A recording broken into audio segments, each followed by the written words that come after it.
Bonjour Stéphane. Bonjour Hello. Ça va? Bonjour. Oui. Merci d'être venu. Allez-y, installez-vous. Bienvenue C'est dans un Entre honneur et un plaisir Oui. d'être sur votre divan. Je suis contente. Bonjour à tous, c'est Élodie Euston et on se retrouve entre nous. Alors aujourd'hui, j'ai l'honneur et le privilège de recevoir Stéphane Vionnet. Donc Stéphane Vionnet, c'est mon mentor, c'est mon deuxième patron, chez qui je suis restée 5 ans. Donc Stéphane, c'est un coiffeur visagiste qui est fondateur de plusieurs salons Scissors depuis 2002. Depuis 2002. Il a été formé à la Vidal Sassoon Academy à Londres. Ensuite, vous vous êtes formé un petit peu à droite à gauche. Vous avez été dans des très grands salons parisiens, je crois. Oui, tout à fait. C'était Chez Alain Divert, Ah oui. Faubourg Saint-Honoré. Oui, c'est ça. C'est ça. J'ai eu la chance d'arriver, moi, à mes 20 ans, Oui, en tant exact. qu'apprenti. Et du coup, vous avez été mon inspiration depuis toutes ces années. Grâce à vous, je suis devenue une très bonne coloriste, je suis devenue une très bonne professionnelle et j'ai eu la chance de vous avoir en associé il y a une dizaine d'années. Exact. Fin juin, ça fera 10 ans que le salon est ouvert, donc le 30 juin. Et on a été associés 3 ans. Exact. Donc grâce à vous, j'ai pu avoir mon salon dans le Marais. Et voilà, donc je suis très heureuse de vous mettre à l'honneur aujourd'hui. Mais c'est très gentil de votre part. Ouais. Et c'est marrant parce que vous êtes le seul invité que je vous vois. Oui, j'ai pensé, comme je suis vos podcasts et je me suis dit, tiens, ça va être la première fois, effectivement, il y aura du vouvoiement dans l'émission. Et en fait, je ne sais pas comment l'expliquer. C'est comme si qu'il y avait un espèce de respect, en fait, alors je dis ancien, mais vous êtes jeune en vrai, vous n'êtes pas... Mais il y a un peu ce truc où je vous ai vu un peu comme un second papa, surtout dans le domaine professionnel. Vous m'avez éduqué quand même professionnellement, personnellement aussi, parce que ça a chauffé dans les chaumières quand même entre nous.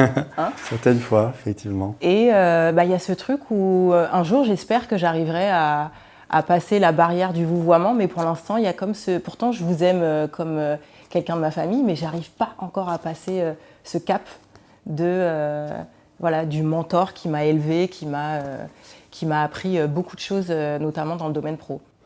Mais c'est partagé, vraiment. Et j'aurais du mal à dire tu. J'aurais du mal vraiment à vous dire tu, parce que c'est pareil, je partage ce profond respect. Même si effectivement, durant toutes les années où on a travaillé ensemble, ça a chauffé dans les chaumières. Et on a eu... mais en tout cas, ce profond respect est toujours là, et je crois qu'il sera... C'est à toujours, ça, à jamais. Donc là, pendant cette interview, je vais vous poser pas mal de questions, notamment sur votre expertise, parce que j'ai découvert que couper les cheveux à sec, c'était ce qu'il y a de mieux pour le cheveu, et c'est ce qui m'a amené aussi, moi, ensuite, à m'occuper du cheveu texturé, donc du cheveu ondulé, bouclé, frisé, crépus, qu'on coupe bien sûr sur cheveux secs. Mais quand je suis arrivée chez vous, en fait, je ne savais pas que c'était possible de couper sur cheveux secs. Donc ma première question, ça va être, donc vous avez toujours eu une approche très artistique de la coiffure. Alors d'où vient cette sensibilité créative et pourquoi les cheveux secs? Alors, sensibilité créative, il y a sensibilité, déjà avant tout. Donc oui, je suis une personne sensible à la beauté, sensible à la matière. Et la créativité, je ne sais pas, ça c'est une fée sur le berceau qui jette un coup de baguette magique. J'ai le sentiment de l'avoir toujours eu, cette créativité. Travailler sur cheveux secs, pour moi, c'est devenu une évidence. Après toutes mes classes, effectivement, j'ai travaillé beaucoup en formation chez Vidal Sassoon, où là, forcément, on travaille beaucoup sur cheveux mouillés. Et ensuite, j'ai fait différents stages. J'ai été beaucoup chez Tony Ngaï aussi pour apprendre la texturisation. Et à un moment, en fait, dans mon travail, j'avais vraiment le sentiment qu'il me manquait quelque chose et presque je refaisais une deuxième coupe après l'avoir faite sur cheveux mouillés. Et je me suis dit, en fait, autant aller directement sur cheveux secs. Donc, j'y suis allé un peu en mode autodidacte. J'ai repris au début, en tout cas, toutes les fondations que j'avais acquises. Et ensuite, voilà, je pars du principe que le cheveu, c'est une matière. On peut la travailler sur cheveux secs, on voit tout de suite ce qui se passe, comment répond le cheveu. Je parle très peu quand je coupe les cheveux. Je fais une vraie consultation avec ma cliente. Mais après, en fait, c'est mes mains qui... Je suis focus sur la matière et je travaille. Et je travaille pour mettre en forme et arriver à la finalité de la coupe. D'ailleurs, en parlant de ça, ça me fait penser à une anecdote. Je vais en avoir pas mal du coup. Il y a une anecdote où effectivement vous ne parlez pas pendant la coupe. Et il y avait une cliente qui avait peur, parce qu'elle avait peur que vous coupiez trop. Alors que vous aviez bien validé avec elle que vous alliez lui couper voilà, niveau épaule ou en dessous épaule. Et en fait, elle faisait que de donner ses craintes, mais en passant par la rigolade. Et il y a un moment, en fait, où ça vous a saoulé, et vous avez posé le ciseau et vous m'avez dit, vous lui rendez son manteau, elle s'en va. Non. Et ça, c'est les artistes, en fait. C'est vraiment, vous, c'était vraiment de la sculpture, en fait. C'était sur mesure. Et en fait, elle vous dérangeait avec ses craintes, parce que c'est vrai que vous faites votre diagnostic, une fois que c'est validé, vous validez avec la cliente, et ensuite c'est parti. Tout le monde est satisfait. Mais elle est revenue après, elle est quand même revenue, parce qu'elle savait qui était Stéphane Vionnet. Et effectivement, je dirais, au début de Scissors, j'étais... je suis un vrai passionné, quoi qu'il en soit, je suis un vrai passionné. J'ai vraiment envie que mes clientes me fassent confiance, et c'est ce qui s'est passé, puisqu'à la fin, elles se posaient sur mon fauteuil. Et qu'est-ce qui se passe avec vos cheveux, vos souhaits, vos envies et en fait, très vite, elles s'asseyaient, tu fais ce que tu veux. Ouais. Donc je trouvais ça assez merveilleux. Je trouve ça assez merveilleux qu'une cliente ait une confiance absolue en son coiffeur. Ouais. Mais j'étais en même temps aussi un chien fou avec mes qualités, mais aussi avec mes démons. Et effectivement, dès l'instant où je sentais qu'on ne me faisait pas confiance, il y avait quelque chose dans l'ego qui me dérangeait. Ouais. Et si tu n'as pas confiance en moi, tu n'as rien à faire sur mon fauteuil. Ouais. Il y avait un peu quelque chose de cet ordre-là. Donc oui, c'est arrivé effectivement. Mais souvent, effectivement, elle revenait aussi. Elle revenait aussi parce qu'elle savait qu'elle pouvait passer entre mes mains en confiance, malgré tout. Et à partir du moment où une consultation est bien faite, on sait que le résultat, il peut être agréable pour la cliente, en tout cas. Ouais. Ouais. Et c'est vrai que ça m'a aussi inspirée parce que vous faisiez pas tout le temps des brushings. Je me souviens que vous faisiez aussi beaucoup de séchage naturel où vous torsadiez les cheveux pour vraiment leur donner leur mouvement naturel, accentuer le mouvement naturel. Donc là, on était quand même plus sur un cheveu européen, on n'était pas sur un cheveu texturé. Mais il y avait quand même ce respect en fait de la fibre et de la forme naturelle du cheveu. Il y a des fois où vous faisiez des brushings pour celles qui le souhaitaient, mais il y avait quand même pas mal aussi de séchage où vous placiez le cheveu avec les doigts, mais pour qu'elle puisse aussi le reproduire, elle, à la maison, sans avoir besoin d'avoir une brosse ronde et de rouler. Oui, tout à fait. Donc, ça, c'était un peu la particularité à l'époque chez Scissors, où la cliente, quand elle venait, elle voulait quelque chose... Beaucoup de clientes disent « moi, je ne sais pas me coiffer et je ne me coiffe pas ». Et en tout cas, dans la méthodologie de travail qu'on avait mis en place, elle cherchait effectivement à avoir le minimum de coiffage chez elle. Donc, je partais du principe qu'il fallait que j'utilise sa matière comme elle se plaçait. Ouais.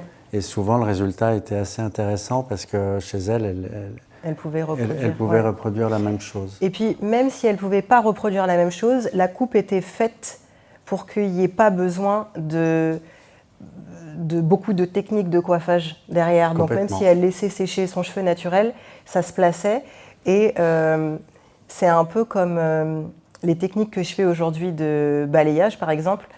On se dit, bon, elle ne vient pas souvent, mais quand elle vient, elle sait que c'est le moment de revenir, mais vous n'aviez pas vos clientes qui revenaient tous les 2 mois. Non. C'était espacé parce que la coupe vieillissait bien dans le temps. Et je trouve que ça, c'est vraiment une plus-value de se dire, bon, on investit chez le coiffeur, parce qu'à l'époque, c'était quand même des prix... Tout à fait. Voilà, oui. Aujourd'hui, le prix de la coiffure a tellement augmenté que vous êtes aligné à tous les portefeuilles sur Paris, mais à l'époque, quand moi je disais à mon entourage, une coupe chez Scissors, ça coûte tant, on me disait « Ah bon ?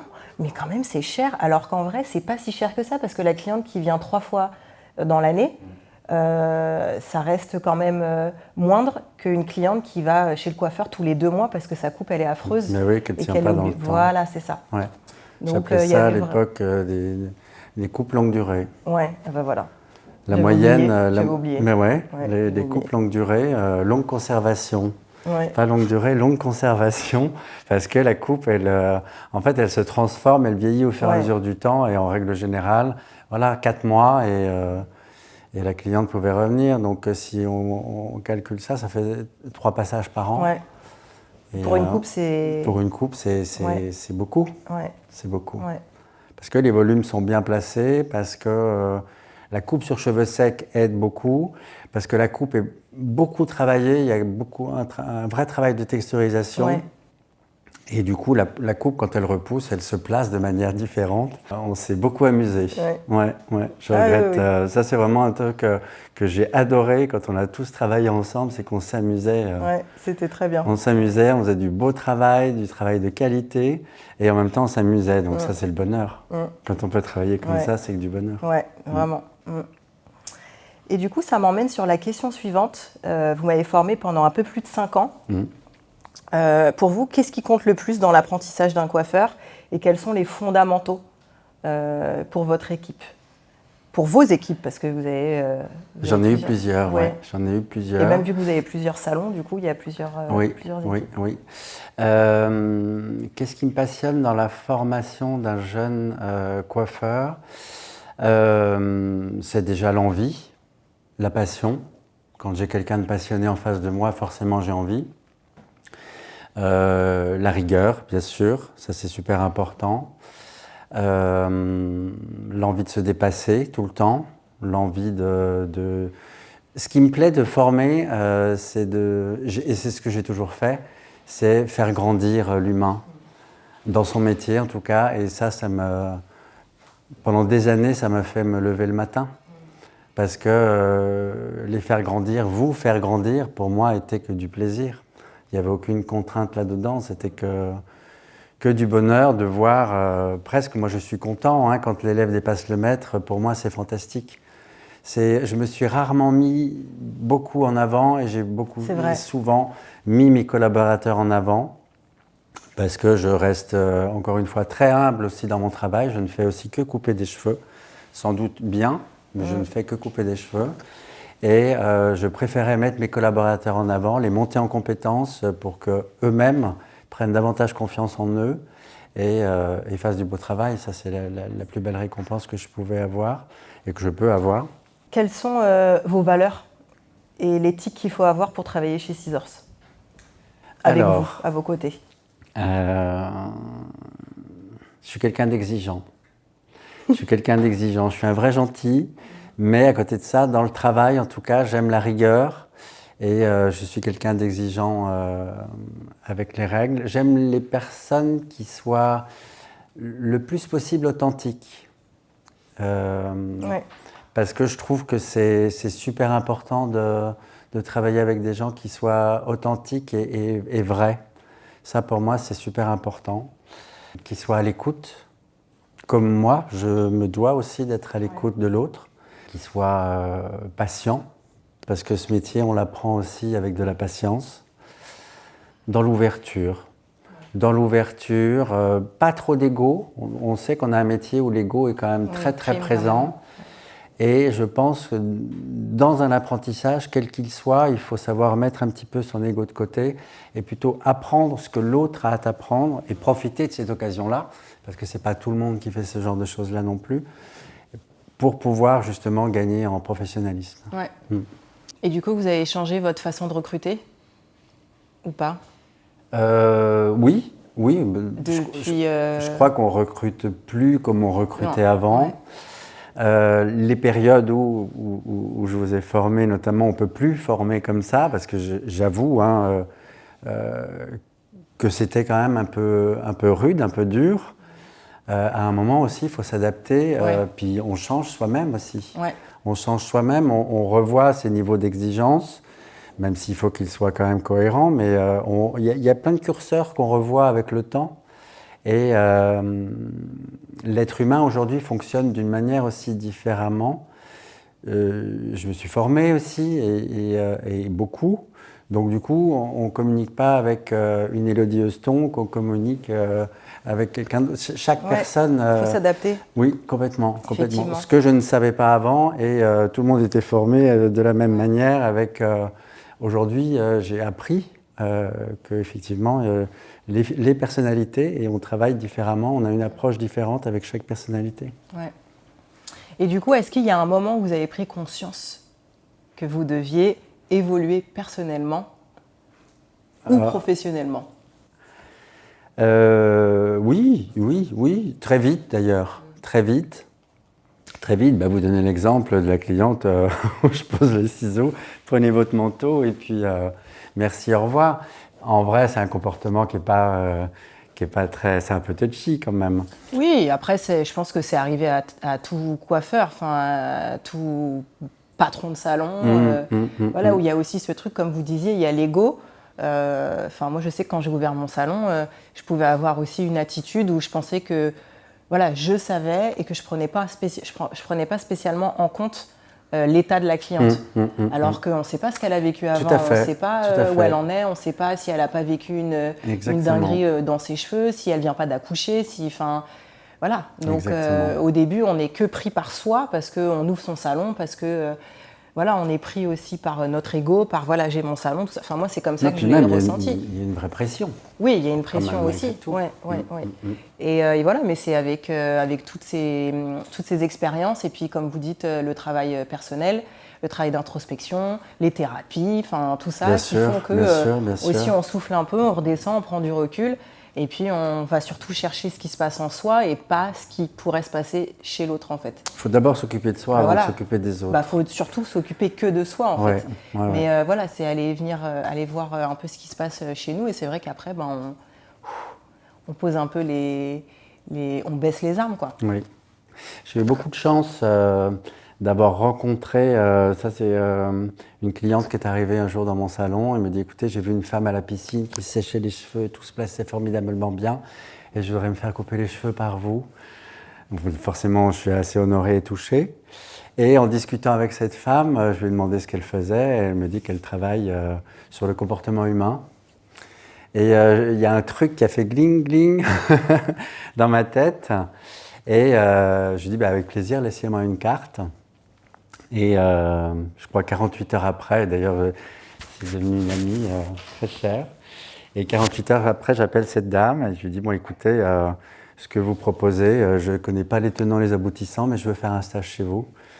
Et je ne sais pas si je peux la nommer, elle s'appelle Sandra Sada. Ah, vous m'en avez déjà parlé. Je vous en ai parlé déjà. Et c'est une femme assez extraordinaire qui m'a réveillé, qui m'a dépoussiéré et qui est allée chercher les joyaux qui étaient à l'intérieur de moi. Et après, bon, c'est moi qui les ai briqués, hein, mais en tout cas, elle est allée me... Ouais. Et ce premier stage a été une vraie révélation pour moi, parce qu'il a permis d'apaiser beaucoup de choses en interne. Et puis après, c'était une vraie révélation. Je me suis dit, ah bon, mais c'est ça, en fait, ça fonctionne comme ça. Et ensuite, j'ai enchaîné avec d'autres stages de développement personnel qui m'ont apporté beaucoup, et qui m'ont apporté beaucoup de sérénité à l'intérieur de moi, et m'ont permis aussi de mieux écouter les autres, de mieux les comprendre, et vis-à-vis de la clientèle aussi, de mieux comprendre aussi. Effectivement, si elle a eu effectivement des pépins avec ses cheveux, il y a pour beaucoup de personnes, il y a eu des catastrophes capillaires, et ça reste en mémoire. C'est une blessure, Oui, complètement. Les cheveux, c'est tellement important. Tellement important, c'est ce qu'on voit, c'est ce que une femme ou un homme voit tous les jours en se regardant dans le miroir. Donc, souvent, je dis, c'est le vêtement du visage. Donc, on ne peut pas faire n'importe quoi avec ça. Non, je suis d'accord. Et alors, en quoi le métier de coiffeur vous a fait évoluer? Et qu'est-ce que vous avez découvert sur vous-même en devenant entrepreneur? Le métier de coiffeur, encore une fois, c'est tellement une passion pour moi que je n'en m'en lasserai jamais. Ça vous a permis d'éclore aussi? Ça m'a permis de me révéler complètement. Ça a permis de révéler ce que j'avais dans mes mains. Avant, j'étais quand même assez introverti comme garçon. Et le fait d'être obligé d'aller de l'avant m'a permis de dépasser aussi ce côté introverti. J'ai été beaucoup plus dans l'ouverture. Et ouais, ce métier-là, on est en contact toute la journée avec... Et donc, je trouve que ça apprend beaucoup. On apprend aussi beaucoup des autres. Et des fois, dans des conversations, il y a des miroirs qui se forment comme ça. Donc, je trouve qu'on apprend beaucoup dans ce métier.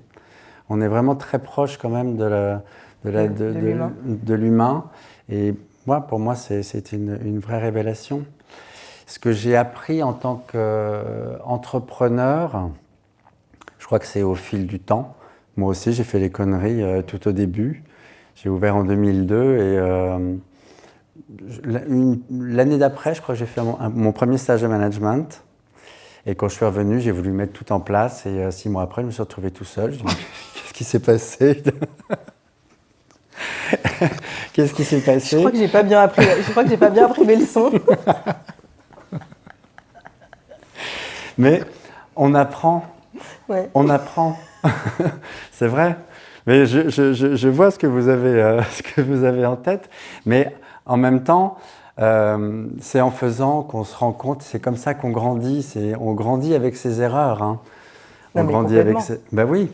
Et il faut se planter. Complètement. Il faut se planter, c'est important. Complètement. Et d'ailleurs, la personne qui m'avait donné le cours de management s'en voulait tellement de ne pas m'avoir prévenu, ne met pas tout en place en arrivant. Sauf que moi, alors 1, 2, 3, 4, et ils se sont dit, mais attends, on ne le reconnaît plus, là, c'est qui? Il craque. Et ouais. Et bon, c'était une leçon de vie. Ce que j'ai appris en tant qu'entrepreneur, c'est avoir multicasquette. On est à son fauteuil, en même temps il faut gérer une entreprise, en même temps il faut former les collaborateurs qui sont avec vous, en même temps il faut gérer la banque, il faut gérer les avocats, il faut gérer tout. Et en fait ça s'apprend au fur et à mesure, donc pour quelqu'un qui était un peu introverti, balancer dans le grand bain. Bah ouais, et en fait j'ai trouvé ça chouette. C'est une belle expérience et si je devais recommencer, je ferais exactement la même chose. Parce que j'ai appris beaucoup.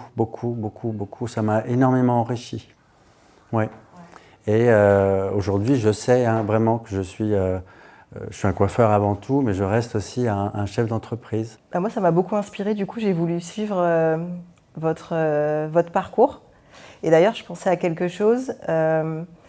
Quand j'ai ouvert le salon, j'ai espéré avoir une Élodie Heuston. J'ai espéré être un Stéphane Vionnet et avoir ça Élodie Heuston. Donc je l'ai eu.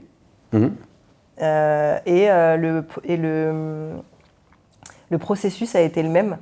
C'est-à-dire que j'ai une de mes collaboratrices, Margot, qui est arrivée à 19 ans. Moi, je suis arrivée à 20 ans chez vous. Vous m'avez formée, fait confiance. Vous m'avez basculé dans un nouveau salon que vous aviez ouvert à Faidherbe pour faire l'ouverture avec Cédric de base, qui est Cédric en particulier, qu'on va bientôt voir d'ailleurs. Qu'on adore. Voilà. Ensuite, j'ai ouvert mon salon quelques années plus tard, 5-6 ans après, avec vous. Bon là, Margot, j'ai pas ouvert avec elle parce que je pense que... Enfin, j'ai pas le temps. Et puis elle, je pense qu'elle peut se... Elle a les armes pour ça aujourd'hui, oui. Je pense qu'elle a les armes. Mais c'est vous qui lui avez donné, n'oubliez pas. Je lui ai donné. Ah oui. C'est vrai. Vous lui avez transmis en tout cas. Ouais. Et elle les a bien mérités. Ouais. Je suis très contente d'avoir eu la relation que j'ai eue avec Margot, qui m'a rappelé notre relation à vous et moi. En fait. Et je l'ai vraiment souhaité ça, trouver quelqu'un en qui je peux avoir confiance, que je peux former et qui après vole de ses propres ailes. Donc là, ça y est, elle a ouvert son salon à Saint-Ouen. Et voilà, d'ailleurs, ça a ouvert hier. Ah, waouh! Voilà, ouais. Ah, c'est magnifique, ça. C'est vrai que c'est ce travail de transmission, en fait, c'est vraiment un cadeau qu'on se fait personnellement en tant que mentor et qu'on fait aussi à quelqu'un qui, je pense, alors je ne sais pas si je peux utiliser le mot mérité, mais en tout cas qui a su, comment dire, accueillir en fait tout notre savoir, toute notre technicité, et puis aussi toute notre évolution, parce que quand elle est arrivée, j'étais pas la même que là quand elle est partie. Ouais. Et pour vous, c'est pareil.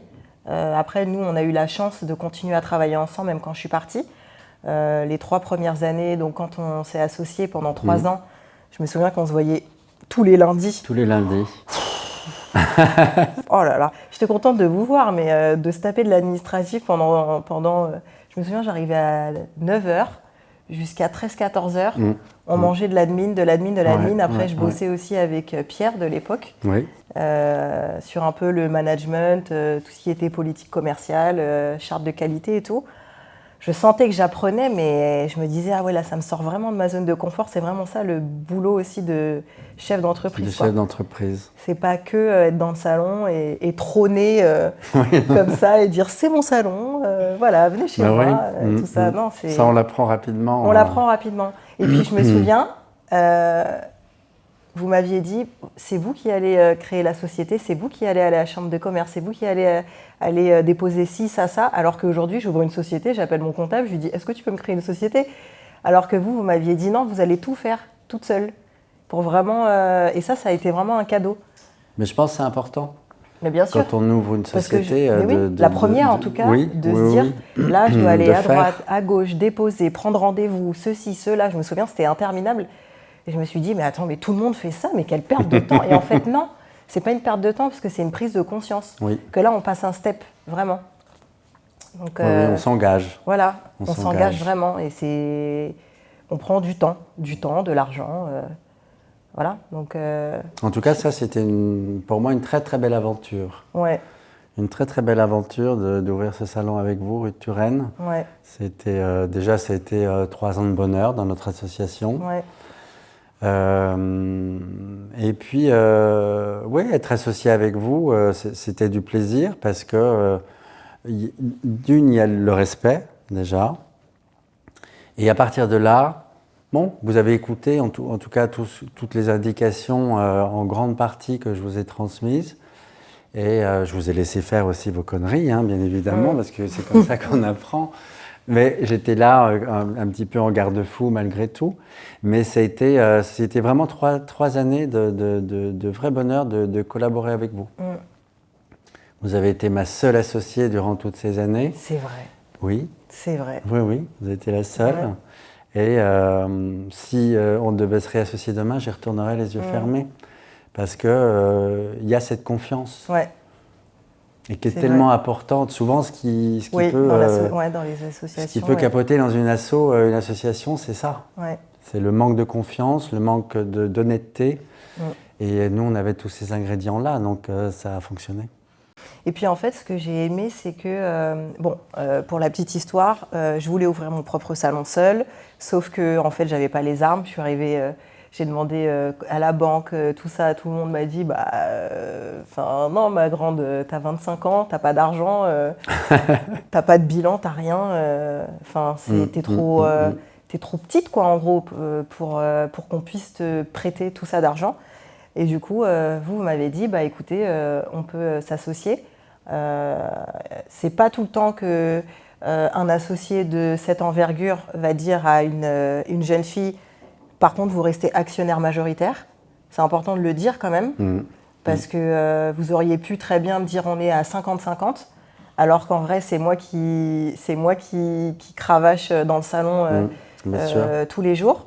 Donc j'ai beaucoup apprécié ça et vous m'aviez dit aussi on fait un contrat, dans 3 ans vous rachetez mes parts. Vous voyez? Et ça j'ai trouvé, c'est là où je me suis dit je peux y aller en pleine confiance parce que en fait il essaye pas de m'avoir alors que vous saviez que j'étais jeune, je sortais, en plus je passais une phase un peu compliquée, pas facile et tout et je me suis dit en fait il veut vraiment m'aider même si ça reste du business, mais il y a quand même ce positionnement de mentor en fait que vous aviez où je me suis dit là je suis quand même en sécurité. Donc, pour moi, les deals, je suis très respectueux de ça. Je ne peux pas travailler dans le business en faisant des fourberies, c'est pas moi. Je ne me sentirais pas à l'aise avec ça et je ne pourrais pas vivre avec ça.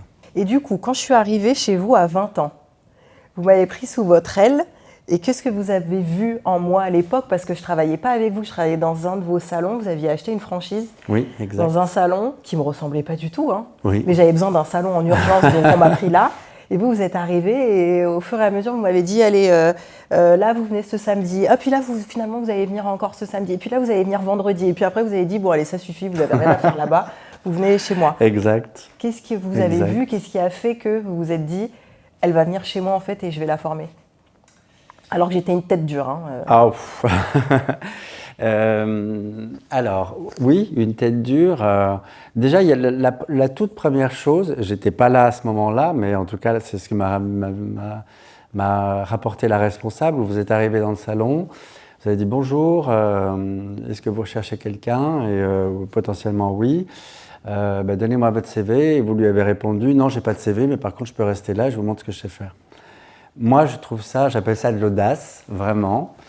On me l'a fait qu'une fois. Et pour moi, vous marquez déjà 1000 points d'entrée. J'aime cette audace parce que ça en dit long. Donc ça, c'est quelque chose que j'ai beaucoup apprécié. Et non, c'est vrai. Quel culot. Ben oui, mais en vrai, sans audace, oui. Des fois, on n'a rien. On n'a rien. Donc ça, c'est vraiment la première chose qui m'a beaucoup plu. Quand je vous ai vu dans le salon, vous dégagiez, donc c'était une franchise, hein, bien sûr, que j'avais achetée à l'époque. Et quand je vous voyais dans le salon, je trouvais que ça ne collait pas à l'image. Et je me suis dit, en fait, cette fille, j'aime beaucoup cette fille, j'aime beaucoup son caractère un peu trempé, j'aime beaucoup son audace. Et je vous voyais qu'elle avait envie, vraiment envie. Et je me suis dit, en fait, il faut qu'elle soit avec moi, c'est pas autrement. Et donc après, j'ai souvenir que vous veniez à reculons, parce que vous saviez que j'étais un peu la terreur du carrefour à Oberkampf. Mais écoutez, vous y êtes venu 1 ou 2 fois à reculons, et puis après on a appris à se connaître, on a appris à s'apprivoiser. Et je pense qu'on a fait un bon deal tous les deux, parce que vous avez vu ce que je pouvais vous apporter. Et puis vice-versa. Donc du coup, oui, c'était ça. Ouais. Et puis j'aime, quoi qu'il en soit, j'aime les femmes de caractère. Donc vous représentez tout à fait l'idéologie que j'ai pour les femmes. Donc ouais, c'était chouette ça. C'était chouette. Donc c'est ça qui m'a vraiment donné envie. Oui, c'est vrai que j'y allais à reculons, mais en fait, je savais où j'allais. Je savais que quand je venais là, quand je venais chez Scissors, donc c'était le premier Scissors à Oberkampf, je savais que quand j'y allais, je ne pouvais pas faire ce que je voulais. Alors que dans la franchise, je savais, je disais non mais là c'est bon, je vais faire ça, là c'est bon, je le fais, je gère. Alors que chez vous, en fait, j'étais plus cadrée. Donc ça me faisait du bien parce que j'en avais besoin, mais il y avait mon ego qui me disait je sais ce que j'ai à faire, alors qu'en vrai non, je ne sais pas ce que j'ai à faire, je viens d'arriver quoi. Donc non, toute cette phase d'apprentissage, elle était chouette. Elle était chouette. Effectivement, je vous ai appris tous les rouages de la colorimétrie. Oui. C'était principalement ce que vous faisiez. Vous coupiez un peu les cheveux à l'époque aussi. Hein. Ouais. Et vous veniez à chaque fois, qu'est-ce que je fais? Et puis à un moment, je me suis dit, elle sait en fait. Et un jour, vous êtes venu me voir, elle m'a dit, là, qu'est-ce que je fais à cette cliente? Et je vous ai dit, débrouillez-vous, vous savez faire. Ouais. Et là, ça a été hop, maintenant, tu es formée, tu sais faire, prends ton envol toute seule et c'était chouette. Et vous avez su. Et je me souviens, pour tous les coloristes qui vont nous regarder, vous voyez tous vos barres de couleurs remplies de couleurs de toutes les marques, de toutes les nuances. Moi, j'avais pas ça, en fait. J'avais un tube de ci, un tube de ça, 2 tubes de ça. Et ils me disaient, vous êtes coloriste ou vous n'êtes pas coloriste? Ok, donc là, vous mélangez, vous travaillez. Et en fait, du coup, ça m'a vraiment appris à développer mon côté créatif. Ouais. Et au côté, c'est de la chimie, en fait. Hein, complètement. Où vraiment, il fallait... Et je disais, mais là, on ne peut pas passer une commande? Non, pas maintenant. Dans une semaine. Alors attention, les coloristes qui écoutaient, non pas que j'étais un crevard pour ne pas commander. Non, c'était pour moi me former, me mettre sur le tas. Enfin, il était exigeant et il était dur, en fait. Vous étiez dur, mais je savais où j'allais. Sinon, je ne suis pas maso. Je savais où j'étais, je savais ce que ça allait m'apporter. Donc, j'ai conscience, je sens les choses. Donc, je savais. Mais c'est pour ça que maintenant, mes équipes, quand ils sont là à me dire « Non, mais là, il faut repasser une commande », et je leur dis « Faites-moi une photo du labo », je dis « Non, mais ça va, là, vous pouvez tenir 6 mois. » Ça m'est venu, c'est des expériences, des expériences vécues, où j'ai travaillé dans un salon en arrivant à Paris, où j'étais dans la polyvalence, et dans le labo, waouh, il n'y a rien en fait, avec quoi on va faire des couleurs. Et du coup, j'appelais effectivement mon boss de l'époque, et il arrivait, et bam, bam, bam, bam. Résultat de fou. Mais ouais, et j'ai dit, mais c'est de la magie ça. Ouais, Ça, c'est de la pure magie. Ouais, c'est de la magie. Et du coup, bon, après, moi j'ai appris la couleur mais directement chez Vela. Et chez Vela, bon, forcément, il y a tout le mur de couleurs. Et si vous voulez ça, vous prenez le tube là. Si vous voulez ça. Et puis, on peut faire 1 ou 2 mélanges, mais mélanger 5, 6 nuances pour avoir une couleur, ça, c'est pas ce qu'on nous apprend dans une marque de produits.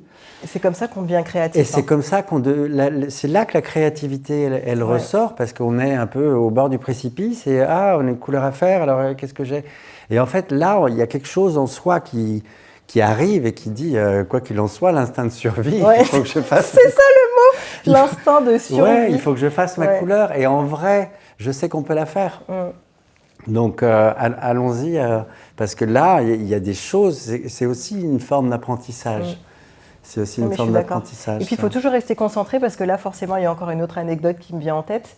Une jeune fille à qui il fallait que je décolore les cheveux. Oh non. Mais... Oh non. Pardonne-nous. Et on venait de se fâcher, en fait. Je me souviens. On venait de se fâcher. Je me souviens. Et je devais la décolorer, une tellement belle en plus, tellement jolie, tellement cute. Et elle faisait du blond polaire. Ouais. Et on venait de se fâcher et j'ai préparé de la déco. Et je ne sais plus à combien je l'ai préparé, je ne me souviens plus. Et j'ai appliqué, vu que j'étais agacée, j'ai appliqué, mais j'ai touché en fait la zone qui était déjà blanche. J'ai laissé poser trop longtemps parce que je n'ai pas du tout calculé. Bref, c'était dans mes débuts. J'étais encore à Oberkampf, donc je devais avoir 21 ans. J'ai rincé. Il n'y avait plus rien. Tout est... C'est pas drôle, mais tout est resté dans le bac. Et là, je me suis dit, ah ouais, non, en fait, tu peux pas, faut que tu restes, tu peux pas en fait être prise comme ça tout le temps par tes émotions. Il faut que tu puisses prendre du recul, rester professionnelle, etc. Du coup, elle est ressortie avec une coupe courte, à pleurer. La pauvre. Ouais. Et on lui avait donné vous lui aviez donné des masques, 1 litre de bac. Pour qu'elle répare ses cheveux. Et je crois qu'on l'a jamais revu. Non, non. Mais là, pour le coup, effectivement, Mais je crois que ça a été la seule catastrophe capillaire. Heureusement qu'il n'y en a pas eu tous les jours. Non, c'était la seule. Et on aurait fermé plus tôt. Et j'en reparle du coup à mes équipes quand il y a des décos tête entière. Ah oui, là, la déco, c'est warning direct. Ouais. Donc je raconte toujours cette histoire où je dis ça peut être tout de suite un drame en fait. Complètement. Et alors comment vous avez vécu le fait de passer de patron à associé? Je sais pas, c'est passé crème comme ça.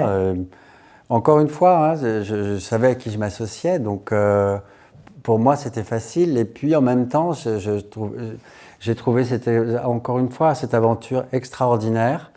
J'aime les projets. Donc, je me suis lancé dans le projet en toute confiance. Ouvrir un salon, je trouve que cette période-là est tellement intense et tellement stressante. Et en fait, j'adore ça.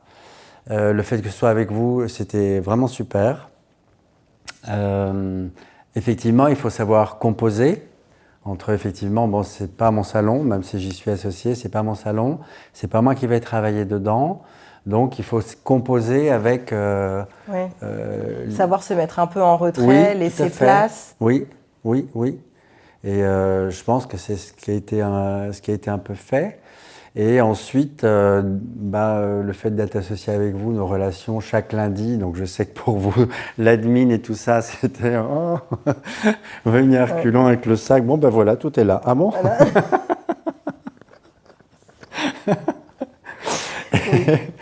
Et donc du coup, tous les lundis étaient... j'ai pas souvenir d'avoir eu un lundi où on se voyait, où on s'est pris la tête. S'il y en a eu un, je ne m'en rappelle pas. Donc peut-être des fois, je vous ai un peu allumé, peut-être des fois, je vous ai un peu recadré. Ça, c'est possible, mais j'ai pas à souvenir d'un jour où on s'est jeté une liasse comme ça de papier au visage. Non, ça vous le faisiez dans votre salon au début, quand je venais, mais tout seul. Ah waouh, oui, tout seul. J'en ai marre, je me casse, on va le fermer ce salon. C'était tellement trop. Quand je repense à cette période, mais je me dis, mais comment t'as fait pour survivre à tout ça? Parce que je bossais, mais comme un ouf, quoi. Ouais. Comme un ouf.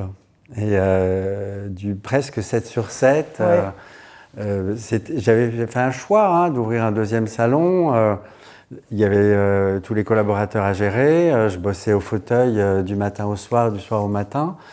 Tout l'administratif, j'avais pas le temps. Il fallait que ça aille vite. Ouais. Il fallait que tout aille vite, l'admin aille vite, que les courriers, tout, tout. La formation, les collaborateurs, le fauteuil. Il fallait que tout aille vite, donc je vivais vraiment à 1000 à l'heure et j'étais focus 6 heures, quoi. Il n'existait rien d'autre en tout cas. Ouais. Et ça a duré des années. Ouais. Ça a duré des années. Et des fois, vous arriviez en me disant, des fois, j'ai peur de pousser la porte au fond, je ne sais pas comment je vais vous retrouver. Non, maintenant, je me sens calme, serein, apaisé. Ah oui, oui, ça a changé. Calme, serein, apaisé.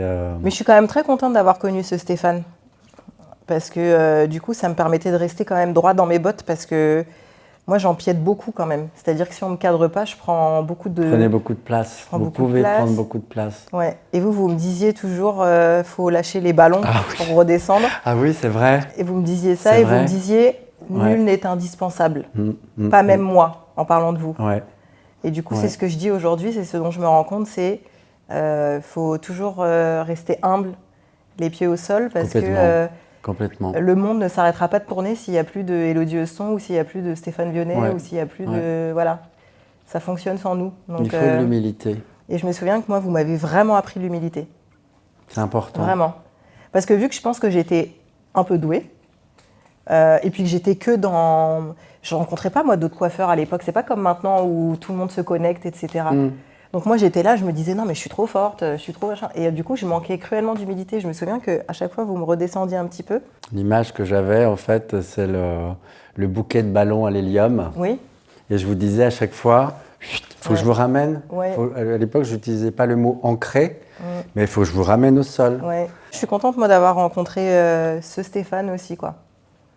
Où des fois, c'était violent, mais vous voyez, même avec une intoxication alimentaire, je venais travailler, je ne voulais pas, en fait, que vous puissiez vous dire que je n'étais pas à la hauteur. Bon, après, c'est une problématique que j'ai, moi, intérieure, de jamais vouloir décevoir, d'être toujours insatisfaite, donc de toujours, si je peux, je fais, quitte à arriver à reculons. Je me souviens, intoxication alimentaire, j'arrive parce que je crois que c'était un samedi, le salon blindé, planning blindé.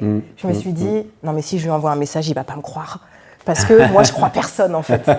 Même, j'ai tendance à me dire, tu ne viens pas travailler, tu peux venir, en fait, sauf si tu te pètes une jambe, tout ça, tu viens, tu as un rhume, tu viens. Et du coup, vu que je sais que vous, dans votre tête, vous croyez personne quand on vous dit « je suis malade », je me suis dit « non, je ne peux pas ne pas venir, il va croire que je suis malade, il va croire que je mens ». Du coup, je suis venue avec mon intoxication. J'étais au fond, au sol, dans la réserve. Je me souviens. Et vous me disiez « là, il y a un diagnostic, vous pouvez aller le faire ». Je me souviens. Et j'allais devant et je faisais le diagnostic comme ça. Et je disais, OK, il faut faire ça. Et je ne sais plus qui le faisait, parce que moi, je ne pouvais pas le faire, mais au moins, j'étais là où je préparais les couleurs, tout ça. C'est vraiment des grandes preuves de courage, quand même. Hein. Oui, c'est vrai. C'est vraiment des grandes preuves de courage. Il y a peu de collaborateurs qui... il y en a, mais il y en a peu. Et puis après, effectivement, tu es réellement malade, tu es malade, quoi. Oui. Je ne vais pas aller te chercher en civière et ce genre de choses-là, mais c'est vrai. Mais effectivement, oui, j'ai souvenir. Hein, vous êtes venu travailler, intoxication alimentaire. Enceinte jusqu'à 8 mois et quelques. Enceinte jusqu'à... Je crois que vous êtes allé peut-être un chouille plus que ce qui était prévu, tellement vous ne voulez rien lâcher. Vous étiez vraiment une déterre, jusqu'au bout, déterminée jusqu'au bout. Je me souviens, vous avez enceinte. Non, mais franchement... Je passais pas la porte. Je devais passer de profil comme ça pour réussir à passer. Ouais. Mais c'est vrai. Ouais. C'est vrai, non, vous avez été... là-dessus, c'est vraiment, je peux rien... vraiment déterminé jusqu'au bout, donc un grand bravo à vous. Merci. Non, mais c'est vrai, toute la période avec vous, en tout cas associée et non associée, était, c'est pas pour vous lancer des fleurs, mais magique et extraordinaire. Merci Stéphane. Vraiment, Merci. vraiment. Et alors, quels sont vos projets? Que ce soit pro ou même au-delà de ça. Là, Waouh! Quels sont mes projets? Des projets pro, je dirais que ce que j'aimerais là, c'est sans doute lever un petit peu le pied en salon, dans la coiffure en règle générale, mais en même temps, j'aimerais beaucoup former. Ça, c'est quelque chose qui me passionne. Déjà, la coiffure me passionne énormément et j'aimerais beaucoup transmettre. Avec, bien sûr, tout l'apaisement que j'ai acquis, hein. On entend bien. Et oui, transmettre les valeurs de ce métier, transmettre cette passion, transmettre comment aborder une cliente, l'écouter, la décoder, coupe sur cheveux secs par exemple. Tout ça, en fait, j'aimerais transmettre le patrimoine que j'ai transmis effectivement à mes collaborateurs, mais j'aimerais le transmettre à plus large spectre. Donc, quoi, comment, je ne sais pas. Là, en tout cas, la graine est plantée. C'est vraiment quelque chose qui me ferait énormément plaisir et ça me nourrirait beaucoup de transmettre. Donc, sous quelle forme, pour l'instant, j'en sais rien. Mais en tout cas, il y a ça en tête. En projet perso, j'aimerais bien réaliser mon rêve, quand même, qui serait de partir avec mon peigne, mon ciseau et mon sac à dos et parcourir le globe. Ouais, vous m'en avez déjà parlé. Pour aller couper les cheveux. Alors, j'ai pas du tout envie d'aller bosser dans un salon 3 mois à Sydney. Et, je veux absolument pas travailler je voudrais être un vrai nomade où je couperais les cheveux au bord d'une plage, en haut d'une montagne, dans des endroits insolites. Et à l'extérieur, j'ai besoin d'espace aujourd'hui. Ouais. J'ai besoin d'espace. C'est beau. Donc ça, oui, ce serait un beau rêve et je souhaite que ça puisse se réaliser. Et je vais mettre en œuvre pour que ça puisse se réaliser parce que quand je voyage déjà d'ordinaire, j'emmène toujours mon peigne et mon ciseau. Oui. Et je vois que je prends énormément de plaisir et je pourrais avoir un bus à chaque fois que je vais voyager. Ah mais tiens, il y a ma soeur, il y a ma cousine, il y a ma copine. Donc je sais que c'est facile. Ouais. Et en même temps, je trouve que c'est beau. Et est-ce que vous avez une question à me poser? Oui. Pour finir. Oui. D'où vous vient toute cette fougue que vous avez en vous? Et d'où vient cette énergie de feu qui vous anime en permanence? Je pense qu'il y a deux choses. Mais en vrai, c'est pas si positif que ça. Je pense que je suis une éternelle insatisfaite. Donc je suis très dure avec moi-même. C'est-à-dire que j'ai l'impression de jamais faire assez parce que je me compare toujours à des gens qui sont déjà plus loin que moi, qui ont déjà plus réalisé, qui sont déjà plus établis. Et du coup, je suis toujours en train de me dire « Ah là, je ne suis pas encore arrivée. Dès que je finis un projet, je me remercie jamais ou je reste reconnaissante de ce que j'ai, mais je suis jamais pleinement satisfaite et je me pose jamais sur un succès. Donc je suis tout le temps en train de me dire là il faut que je réalise encore ci, ça. Donc déjà il y a ça qui fait que j'enchaîne les projets tout le temps. Je veux toujours produire. Et deuxième chose, j'ai énormément de mal à être seule avec moi-même. Donc du coup, c'est pour ça que je suis tout le temps en activité, parce que le moment où je me pose, je ne suis pas hyper à l'aise avec ma propre personne. Donc c'est pour ça que je suis tout le temps en activité, que je suis tout le temps dans des rendez-vous à droite, à gauche, que je potasse sur des projets à venir ou sur des projets en cours, etc.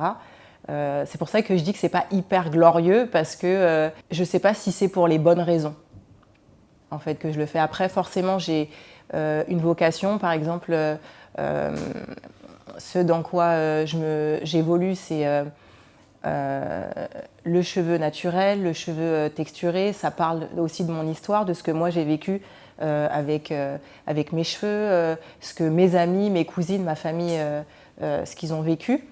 Donc je me porte garante en fait de changer l'esprit, en tout cas en France dans un premier temps, les mentalités, que les choses changent. Donc je pense que je contribue à ça. Donc ça c'est vraiment quelque chose qui m'anime et qui est interne, qui ne bougera pas. Mais ce feu et cette détermination, je pense qu'elle est liée à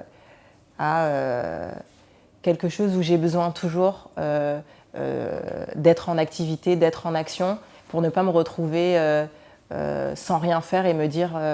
parce que c'est pas mal de s'ennuyer, c'est ce que je dis à mes enfants, c'est pas mal de s'ennuyer, de se reconnecter à soi, etc. Et souvent, je suis contrainte de le faire parce que... Alors, j'aime pas le mot burn-out, j'ai jamais été en burn-out et je pense que je le serai pas. Mais quand on sent que le corps, il dit stop, c'est là où les gens qui t'aiment autour de toi te disent « là, je crois qu'il est le temps de te poser un peu et de prendre un peu de temps pour toi ». Donc je le fais, mais malgré moi, parce qu'on m'oblige à le faire. Voilà les vraies raisons. Ok. Moi, je trouve que ça reste... vous dites c'est pas si glorieux que ça. Moi, je dirais que, pour l'avoir vécu, je dirais que malgré tout, si. Parce que si vous écoutez et décodez tout ce que vous venez de dire, vous avez déjà une part de la solution.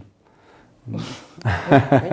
Mais j'y travaille. Voilà, vous avez une part de la solution, mais à un moment, on est prêt pour travailler sur tel sujet, on n'est pas prêt encore de travailler sur ce sujet-là. Le travail, il se fait au fur et à mesure, et à un moment, vous allez vous sentir prête pour aller voir ce qui se passe quand vous êtes seul avec vous. Ouais, c'est ça. Mais ça se fait au moment où on est prêt. Il y a des déclencheurs qui se font tout seuls. Et je sais que le travail est enclenché parce que je peux le dire.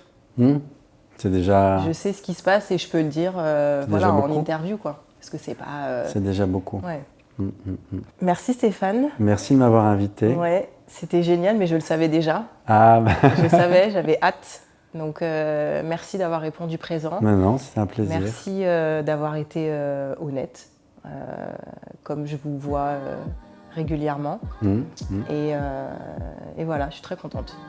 C'est toujours un plaisir de partager du temps avec vous. Vraiment.